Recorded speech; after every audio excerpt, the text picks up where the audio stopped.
નમસ્કાર. શ્રી કેશવ કેળવણી ટ્રસ્ટ સંચાલિત શ્રી સરસ્વતી વિદ્યા મંદિર મહેમદાવાદથી હું ડૉક્ટર નીરવ શાહ. આપણે ધોરણ 10ના વર્ષ 19-20ના વિજ્ઞાન વિષયના પ્રકરણ 14 ઉર્જાના સ્ત્રોતો એનો અભ્યાસ કરીએ છીએ. પરંપરાગત સ્ત્રોતોનો અભ્યાસ કર્યા પછી આપણે વૈકલ્પિક એટલે કે બિનપરંપરાગત ઉર્જાના સ્ત્રોતોનો અભ્યાસ કરીએ છીએ અને એમાં 4થા નંબરની ઉર્જાનો સ્ત્રોત છે ન્યુક્લિયર ઉર્જા એટલે કે ન્યુક્લિયર એનર્જી. આ ન્યુક્લિયર એનર્જી આપણને અણુ કે પરમાણુના કેન્દ્રમાં રહેલા ન્યુક્લિયસમાંથી આપણને ઉત્પન્ન થાય છે કે પ્રાપ્ત થાય છે. તો ન્યુક્લિયર ઉર્જા કેવી રીતે મેળવી શકાય છે? ન્યુક્લિયરના વિખંડન એટલે કે ફિઝન તરીકે ઓળખાતી પ્રક્રિયામાં ભારે પરમાણુ જેવા કે યુરેનિયમ, પ્લુટોનિયમ અને થોરિયમના ન્યુક્લિયસ પર ઓછી ઉર્જા ધરાવતા ન્યુટ્રોનનો મારો ચલાવવામાં આવે છે ત્યારે બે હલકા ન્યુક્લિયસમાં વિભાજિત થાય છે. અને જ્યારે આવું બને છે ત્યારે જો મૂળ ન્યુક્લિયસનું દળ બે નિપજ ન્યુક્લિયસના સ્વતંત્ર દળોના સરવાળા કરતાં થોડુંક વધારે હોય તો વિપુલ પ્રમાણમાં ઉર્જા ઉત્પન્ન થાય છે. ઉદાહરણ તરીકે યુરેનિયમનો એક પરમાણુનો વિખંડનથી મળતી ઉર્જા કોલસાના એક પરમાણુના દહનથી મળતી ઉર્જા કરતાં 10 મિલિયન ગણી વધારે હોય છે. વિદ્યુત પાવર ઉત્પાદન માટે ડિઝાઇન કરેલી ન્યુક્લિયર રિએક્ટરમાં સ્વતંત્ર જળવાતી પ્રક્રિયાનો એક ભાગ આવું ન્યુક્લિયર બળતણ એટલે કે ફ્યુઅલ છે, જે નિયંત્રિત દરે ઉર્જાને મુક્ત કરે છે અને મુક્ત થતી ઉર્જાનો ઉપયોગ વરાળ પેદા કરવામાં આવે છે. એટલે આ ઉર્જાનો ઉપયોગ શેમાં કરવામાં આવે છે? વરાળ પેદા કરવામાં અને પછી વિદ્યુત ઉત્પન્ન કરવામાં આવે છે. તારી માનો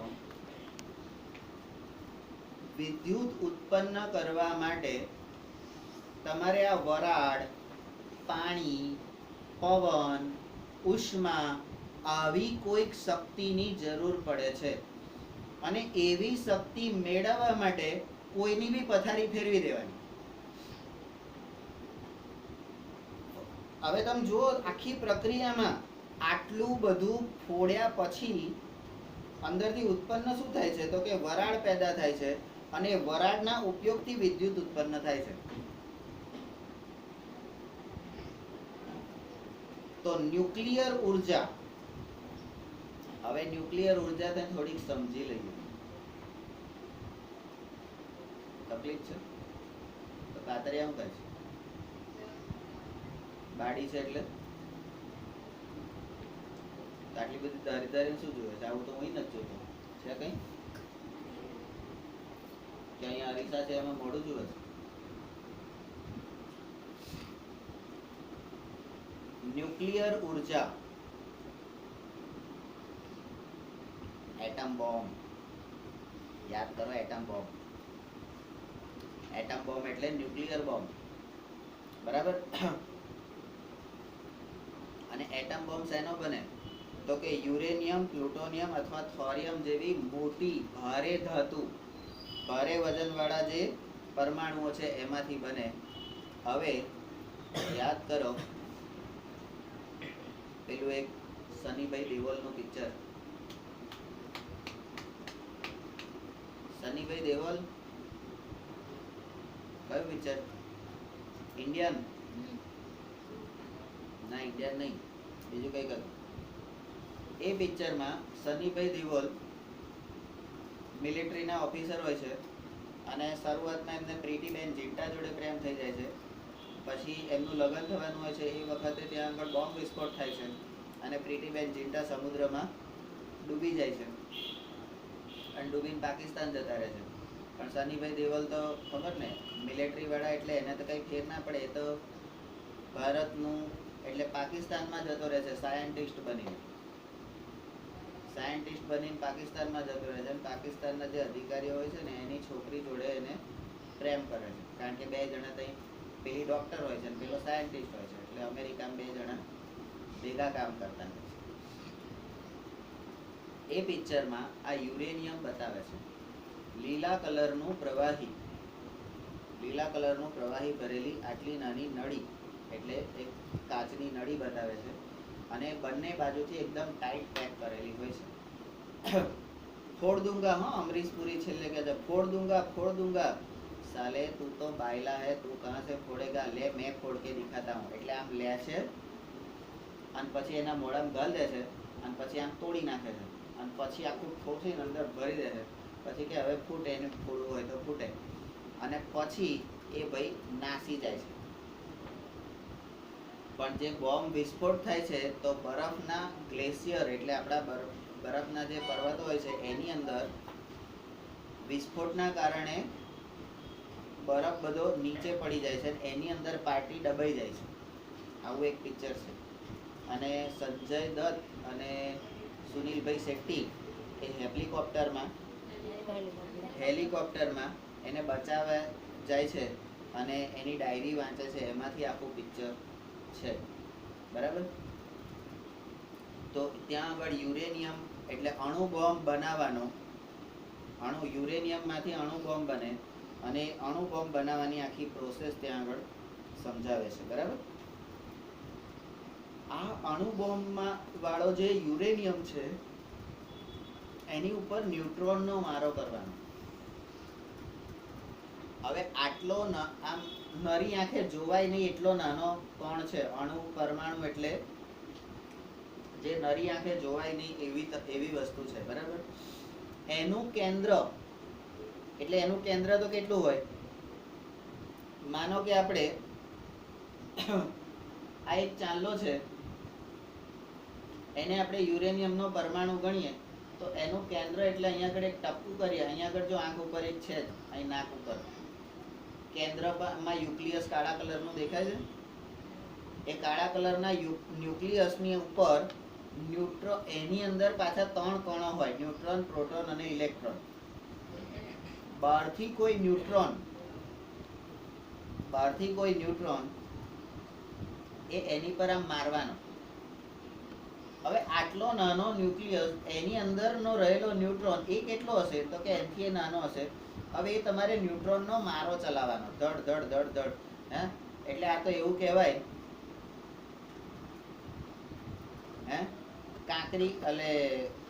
કાંકરી પર કોણ મારવો. બરાબર. નાના પથ્થરની જે કાંકરી હોય ને એની પર કોણ મારવો, રેતીનો કોણ મારવો. હવે રેતીના કણ મારવાથી એ કાંકરીને કંઈ નુકસાન થાય ખરું? પણ સતત એની પર માર માર માર માર કરો તો એના પણ 2 ફાળિયા થઈ જાય.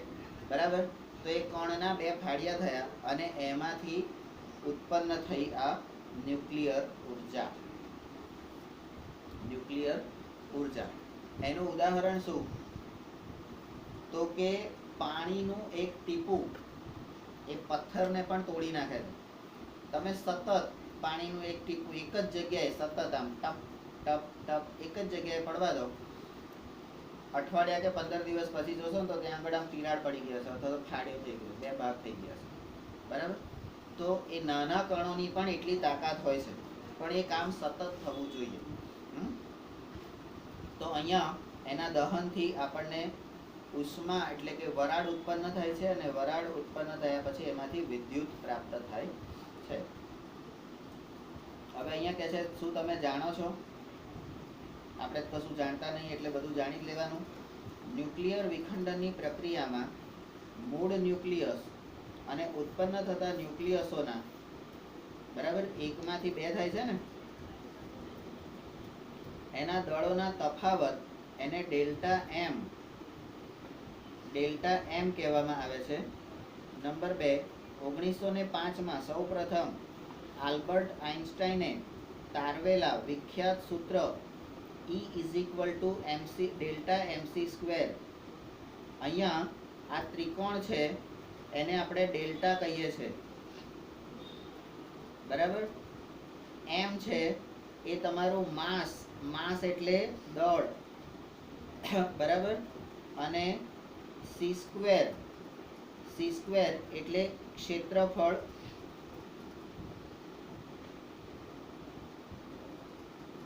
ના, આ શું છે? E mc² એટલે આ તાપમાન છે.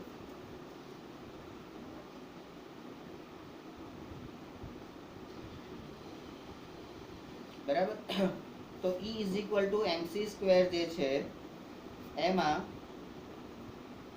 ડેલ્ટા, આ ડેલ્ટાની નિશાની, આ ડેલ્ટા એટલે તમારી ગરમી ઉત્પન્ન કરે છે. ગરમી, ડેલ્ટા એટલે ગરમી. એના અનુસાર ઉર્જા E માં રૂપાંતરિત થાય છે. આ ડેલ્ટા એમ નું ઉર્જા E માં, E એટલે એનર્જી, એમાં રૂપાંતર થાય છે અહીંયા સી શું છે જો અહીંયા આગળ આપ્યું તમને નંબર 3, જ્યાં સી જે છે એ પ્રકાશનો શૂન્ય અવકાશમાં વેગ છે. પ્રકાશનો વેગ પણ એ શૂન્ય અવકાશમાં, અને આ શૂન્ય અવકાશમાં પ્રકાશનો વેગ કેટલો છે ભાઈ ખબર છે? 3.6 ગુણ્યા 10⁹ આટલો છે મીટર પ્રતિ સેકન્ડ. બરાબર. આ ક્યાંથી લેવાનું તો કે એસટીડી 9 અને એનું ગતિનું ચેપ્ટર. બરાબર. ત્યાં આગળ શૂન્ય અવકાશમાં પ્રકાશનો વેગ આપેલો છે. હમણાં 2-3 દિવસ પહેલા જ આ લોકોના વિડીયોમાં મેં જોયું. બરાબર. તો શૂન્ય અવકાશમાં પ્રકાશનો વેગ c છે. નંબર 4, ન્યુક્લિયર વિજ્ઞાનમાં ઉર્જાને ઘણી વખત ઇલેક્ટ્રોન વોલ્ટ એટલે કે ઈવી માં દર્શાવવામાં આવે છે, અને આ ઈવી નું મૂલ્ય 1 ઈવી બરાબર 1 ઇલેક્ટ્રોન વોલ્ટ બરાબર 1.602 into 10⁻⁻19 જૂલ આવું એક એનું મૂલ્ય હોય છે. અને ઉપરયુક્ત સમીકરણ પરથી સરળતાથી ચકાસી શકાય. શું ચકાસી શકાય કે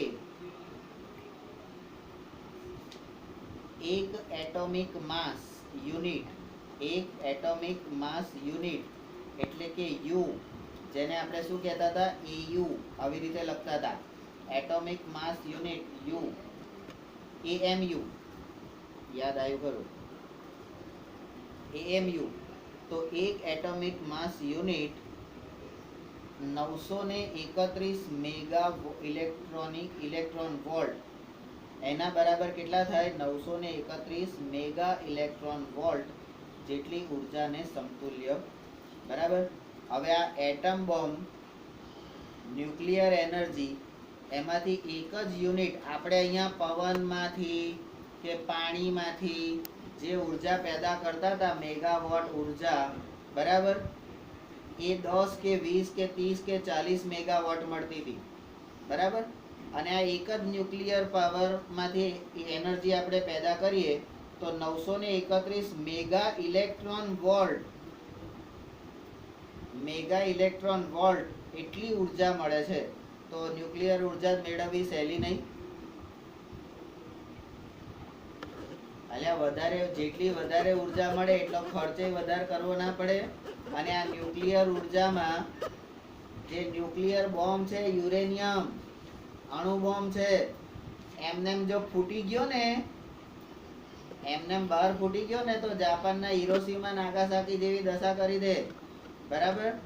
તો એને લેબોરેટરીમાં એને આમ ટક ટક ટક ટક ટક ટક કરવાનો, અને એ ફૂટે ને એવી રીતે એના 2 ભાગ કરવાના, અને 2 ભાગ કરવાના ને એને પાછું ગરમ કરવાનું ને એમાંથી ઉર્જા ઉત્પન્ન કરવાની. સહેલી વસ્તુ છે? વધારે મળે છે, બરાબર છે, પણ સહેલી વસ્તુ નથી. બરાબર. Number 7, nuclear power reactor.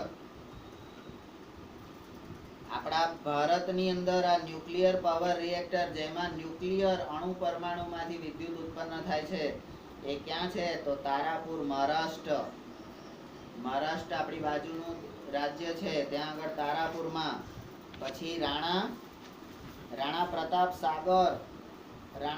સાગર રાજસ્થાન, અને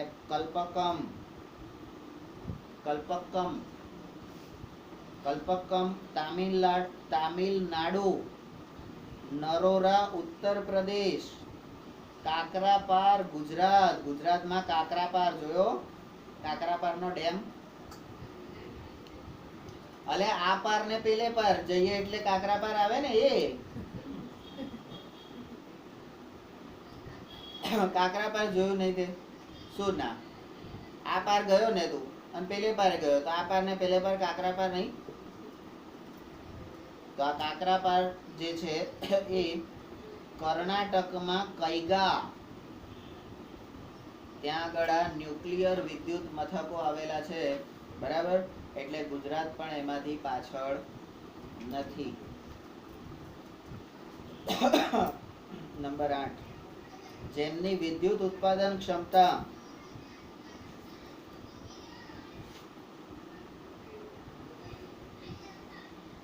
ખોલ તો આ ન્યુક્લિયર એનર્જી રિએક્ટર વિદ્યુત મથકો જે છે એની ઉત્પાદન ક્ષમતા આપણા દેશની પ્રસ્થાપિત કુલ ક્ષમતાના માત્ર 3% થી પણ ઓછી છે. માત્ર 3%. બરાબર. એટલે ધારો કે આપણા દેશમાં 100% ઉષ્મા પ્રાપ્ત થાય છે, એના 3% ઉષ્મા ન્યુક્લિયર દ્વારા મળે છે. એટલે 100 માંથી 3% એટલે કેટલી થઈ?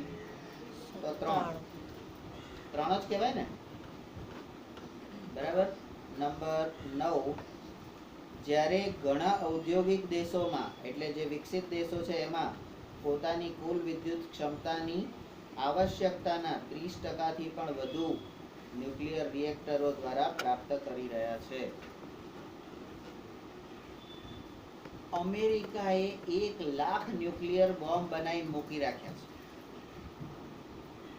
અને ભારત એક બોમ્બ બનાવે તો એને કે તારે નહીં બનાવવાનો. એમણે જાપાન પર બોમ્બ ફેંકી દીધો, પણ બીજે ઇઝરાયલ કે હું આરબ ઈરાન કે એ બાજુની સાઈડે ફેંકી તો કે તાર નહીં ફેંકવાનું.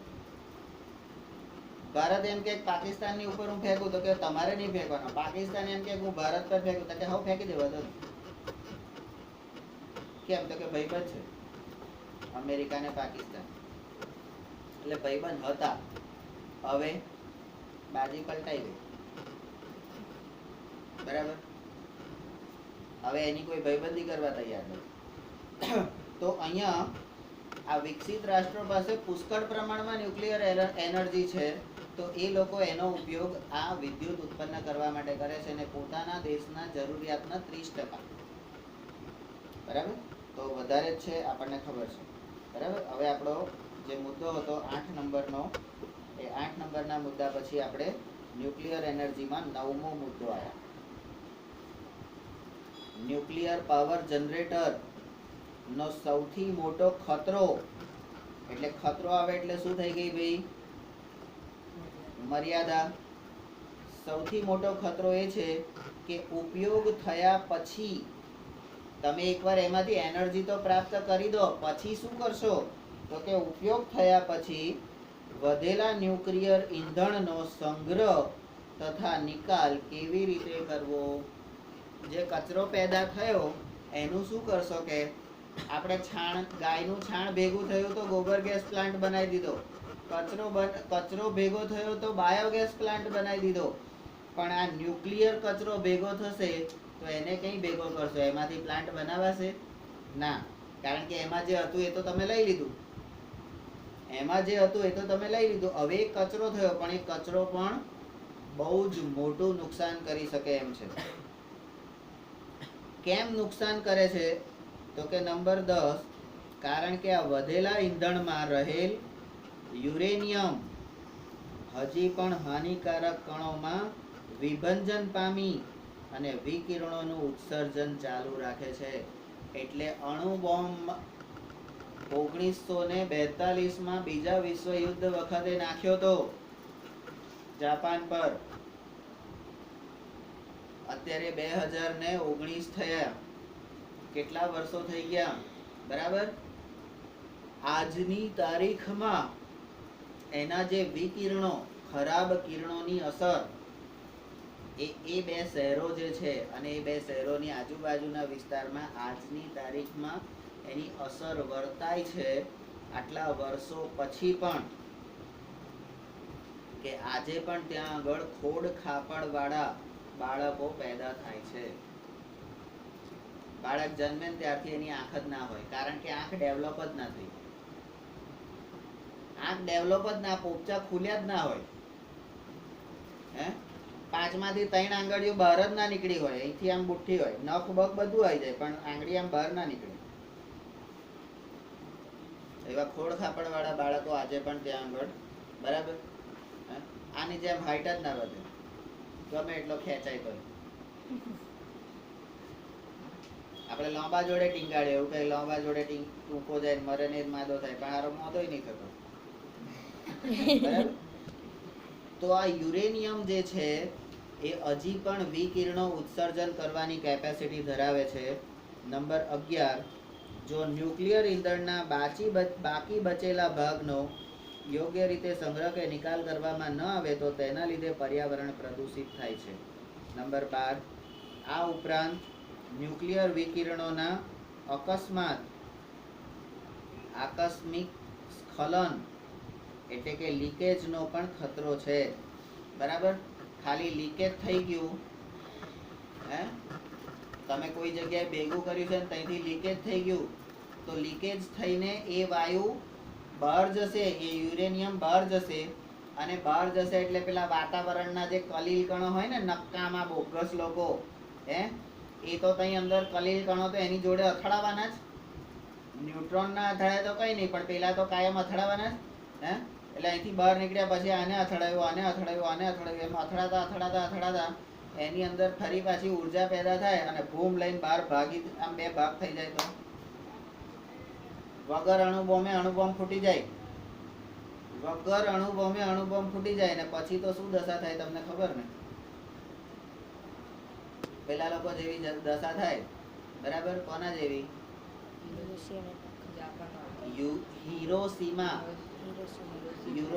હિરોશીમા અને નાગાસાકી, આવા બે શહેરો છે. આડું ઉડું બોલી ને તો દાંત તોડ નાખીશ.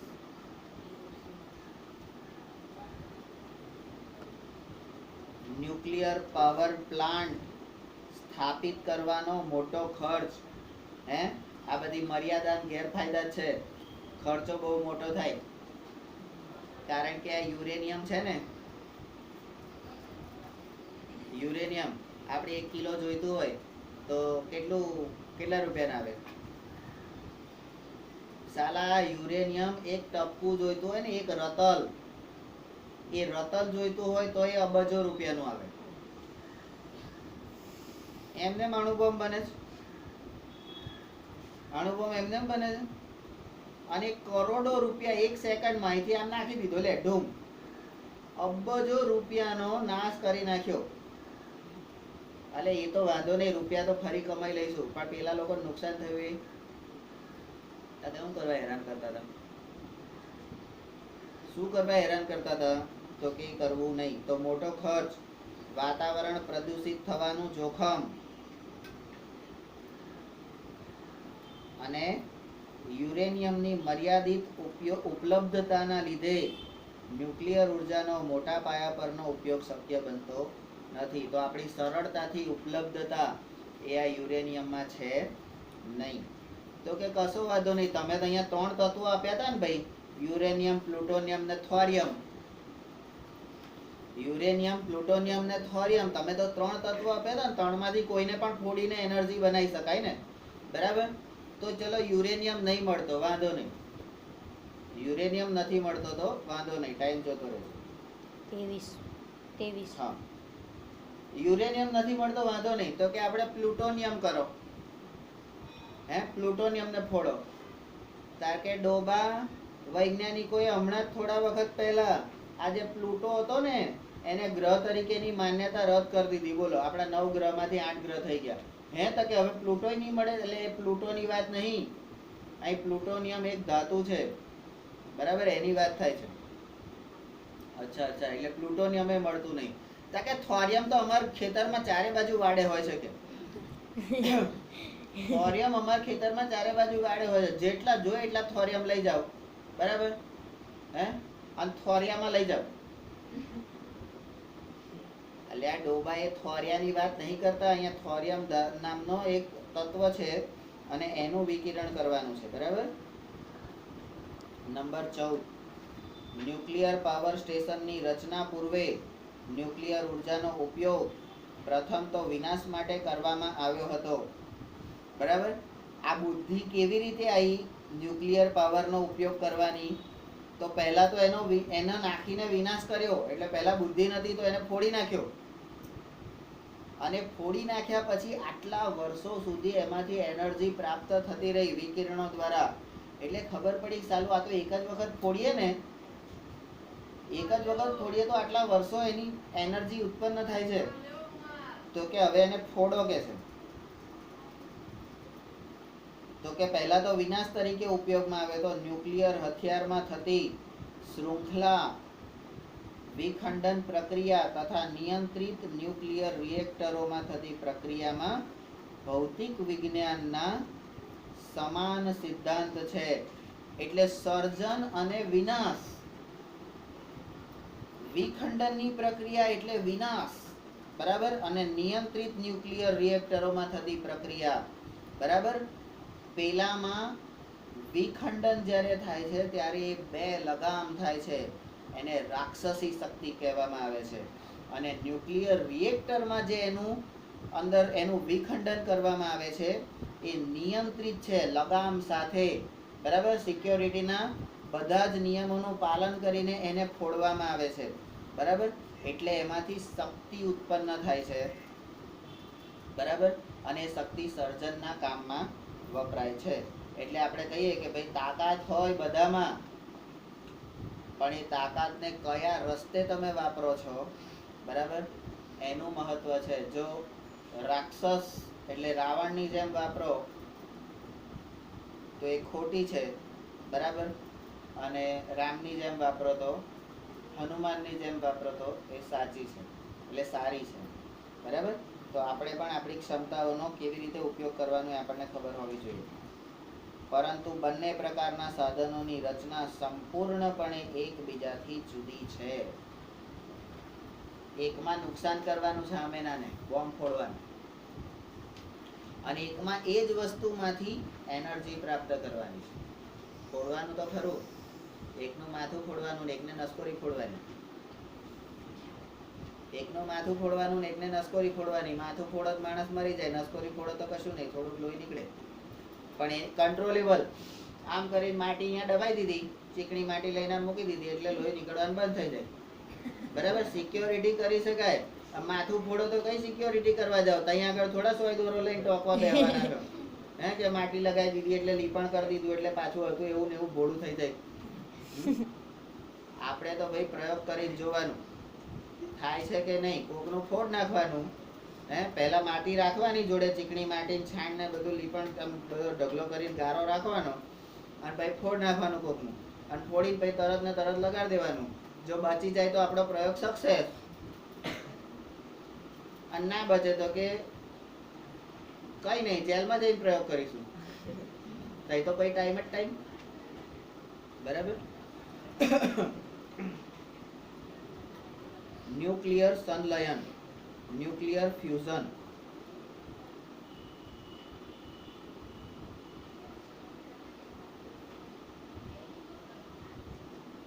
અહીંયા શબ્દો આવે છે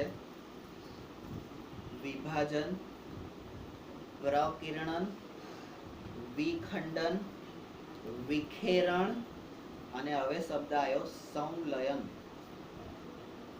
હે, સંલયન, બરાબર. એટલે લયમાં તાલબદ્ધ રીતે ઢીંચાક ઢીંચાક એક જ તાલ પર. એટલે આપણે જે ન્યુટ્રોનનો મારો કરીએ ને, એટલે અહીં મુઠ્ઠા ભરી ભરી ન્યુટ્રોન નહીં નાખવાના, હે, એક જ ન્યુટ્રોન લેવાનો, ટક, પછી બીજો લેવાનો, ટક, પછી ત્રીજો લેવાનો, ટક, ત્રીજો લેવાનો, ટક, બરાબર. એટલે પર્ટિક્યુલર.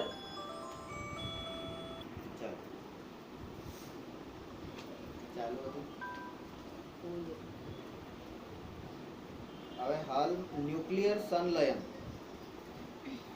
હાલમાં બધા જ વ્યાપારિક ન્યુક્લિયર રિએક્ટરો ન્યુક્લિયર વિખંડન પ્રક્રિયા પર આધારિત છે, પરંતુ અન્ય પ્રમાણમાં વધુ સુરક્ષિત પ્રક્રિયા, એટલે આ ન્યુક્લિયર વિખંડનની પ્રક્રિયા છે ને એ થોડીક નુકસાન કરે છે. તો એના બદલે શું, તો કે સુરક્ષિત પ્રક્રિયા, જેને ન્યુક્લિયર સંલયન પ્રક્રિયા કહેવામાં આવે છે. નંબર 3, અને તેના દ્વારા પણ ન્યુક્લિયર ઉર્જા ઉત્પન્ન કરી શકાય છે. તો કે હવે આ સંલયન એટલે શું? તો સંલયન એટલે બે હલકા ન્યુક્લિયસોને જોડીને ભારે ન્યુક્લિયસ બનાવવાની પ્રક્રિયા. ન્યુક્લિયર વિખંડનમાં શું કરતા હતા? યુરેનિયમને તોડીને એમાંથી 2 કરતા હતા, એટલે એમાં વિભાજન કરતા હતા. સંલયનમાં શું કરીએ છીએ તો કે જોડવાનું, 2 હલકાને ભેગા કરી દો, 2 હલકાને ભેગા કરી દો, એ તાકાતવાળા થઈ જશે. બરાબર. તો ન્યુક્લિયસ બનાવવાની પ્રક્રિયા જેમાં મુખ્યત્વે હાઇડ્રોજન અથવા તો હાઇડ્રોજનના સમસ્થાનિક વડે હિલિયમ ઉત્પન્ન કરવામાં આવે છે. H2 પ્લસ હિલિયમના 3 અણુ પ્લસ ન્યુટ્રોન, આ રીતે એની પ્રક્રિયા થાય છે. નંબર 4, અહીં પણ આઇન્સ્ટાઈનના સમીકરણ અનુસાર, આઇન્સ્ટાઈનનું સમીકરણ શું છે તો આપણે આ જ યાદ રાખવાનું, E = Δ mc². એ વિશાળ માત્રામાં ઉર્જા ઉત્સર્જિત થાય છે. નંબર 5, ઉર્જા ઉત્સર્જિત થવાનું કારણ એ છે કે આ પ્રક્રિયામાં નિપજ ન્યુક્લિયસનું દળ એ પ્રક્રિયામાં ભાગ લેતા મૂળ ન્યુક્લિયસોના દળના સરવાળાથી થોડું ઓછું હોય છે. પેલામાં વિખંડનમાં શું હતું? વધારે હતું. અહીંયા શું છે? ઓછું છે. નંબર 6, આ પ્રકારની ન્યુક્લિયસ સંલયનની પ્રક્રિયા, આ ન્યુક્લિયસ સંલયનની પ્રક્રિયા જે છે એ સૂર્ય અથવા તો અન્ય તારાઓની વિપુલ ઉર્જાનો સ્ત્રોત છે. આ બધી પ્રક્રિયાથી સૂર્ય અને તારાઓને પણ ઉર્જા મળે છે, એટલે એનો પણ સ્ત્રોત છે એમ કે. નંબર 7, ન્યુક્લિયસ સંલયન પ્રક્રિયામાં ન્યુક્લિયસોને પરસ્પર જોડવા માટે પ્રચંડ ઉર્જા જરૂરી છે, અને ન્યુક્લિયર સંલયનની પ્રક્રિયા થવા માટે આવશ્યક શરતો અત્યાંતિક એટલે કે એક્સ્ટ્રીમ છે. એ શરતો કઈ છે તો કે મિલિયન ડિગ્રી જેટલું તાપમાન. સાલું સેન્ટીગ્રેડના તાપમાનમાં આપણને જોર આવી જાય છે, 40 ના 45 થઈ જાય તો બળી જવાય છે. તો અહીંયા તો મિલિયન, બરાબર, એટલે લાખો અજબો ડિગ્રીનું ટેમ્પરેચર એટલું જોઈએ ત્યારે આ સંલયનની પ્રક્રિયા થાય. મિલિયન પાસ્કલ, પાસ્કલ એટલે રાસ્કલનો ભાઈ, બરાબર. તો પાસ્કલ એટલે પી, એટલું દબાણ, કારણ કે દબાણનો એકમ પાસ્કલ છે, આવું હવાના દબાણમાં ધોરણ 8 માં શીખી ગયા છે. તો એટલું જરૂરી છે તો આ ન્યુક્લિયર સંલયનની પ્રક્રિયા થાય અને એમાંથી ઉર્જા પેદા થાય. બરાબર. Number 9, hydrogen bomb. હવે પરમાણુ બોમ્બ છોડી દો તમે. પરમાણુ બોમ્બ શું નુકસાન કરે? હાઇડ્રોજન બોમ્બ બનાવો. આ હાઇડ્રોજન બોમ્બ જે છે એના થર્મોન્યુક્લિયર સંલયનની પ્રક્રિયા પર આધારિત છે.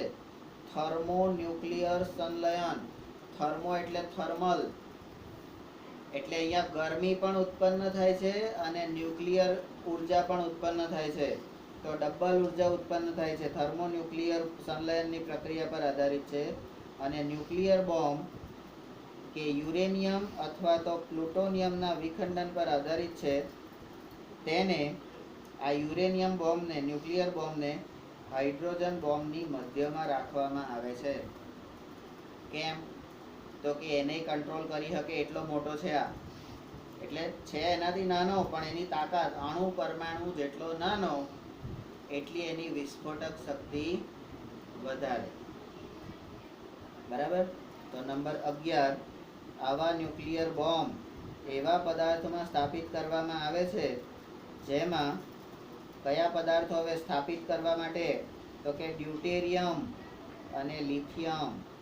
ડ્યુટેરિયમ અને લિથિયમ હોય છે. નંબર 12, જ્યારે ન્યુક્લિયર બોમ્બ જે વિખંડન પર આધારિત છે એટલે યુરેનિયમ વાળો એનો વિસ્ફોટ કરવામાં આવે છે ત્યારે આ પદાર્થોનું તાપમાન કેટલીક માઇક્રોસેકન્ડમાં, બરાબર, સેકન્ડનો પણ માઇક્રો એટલે 1000મો ભાગ, માઇક્રોસેકન્ડમાં 10⁷ કેલ્વિન જેટલું વધી જાય છે.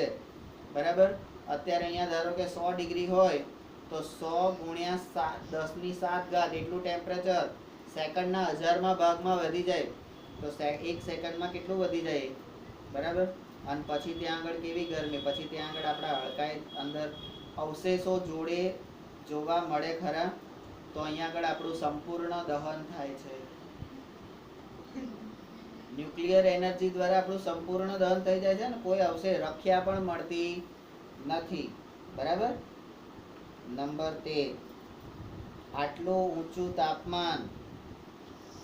ઊંચું તાપમાન હલકા ન્યુક્લિયસોનું સંલયન થવા માટે જરૂરી ઉર્જા ઉત્પન્ન કરે છે અને વિનાશક માત્રામાં પણ ઉર્જા મુક્ત કરે છે. એનર્જી પ્રાપ્ત થાય અને વિનાશ કરવા વાળી ઉર્જા બેય મળે. બરાબર. તો ફાયદો ને કોઈ આપણું નામ દે પછી હે આ સર્જન કરી શકે છે વિનાશ કરી શકે છે. આવું કામ દુનિયામાં કોણ કરે છે?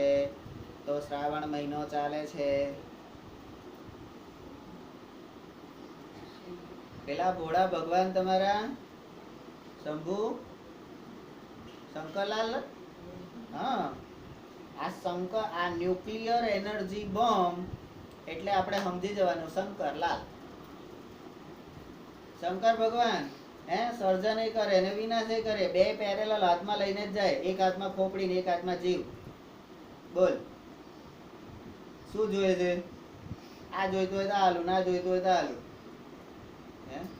તો એ કામ ન્યુક્લિયર સંલયનની પ્રક્રિયા પુષ્કળ મોંઘી છે એટલે આપણે તો કરવું જ નહીં.